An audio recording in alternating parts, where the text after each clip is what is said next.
It's always worth stressing with this that for the overwhelming majority of people, this is going to be, who get it, this is going to be a mild to moderate illness. Don't forget that even if you get this illness, for the overwhelming majority of people, even in the elderly groups, it will be mild to moderate.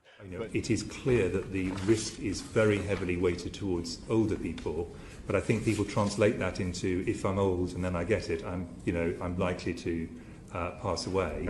Actually, the great majority of people will survive this, even if they're in their 80s.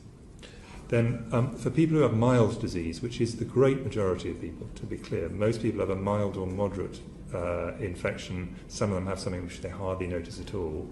To make an obvious point to all of you, but it's worth reiterating, the great majority of people will be managed at home. Great majority. They'll be fine. Even in the most vulnerable, oldest groups, in a very stressed health service, which Hubei was at the point when most of the data come out of, the great majority of people who caught this virus, and not everybody will, survived it. Great majority. It's easy to get a perception that if you're older and you get this virus, then you're a goner. Absolutely not. The great majority of people will recover from this virus, even if they're in their 80s. The great majority of people who have this infection will actually have a mild or moderate infection that will be managed at home and indeed will not need any testing.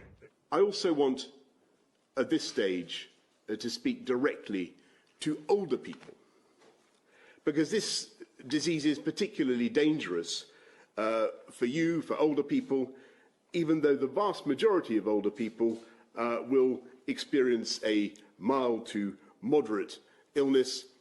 Also, because most people, the vast majority of people, get a mild illness.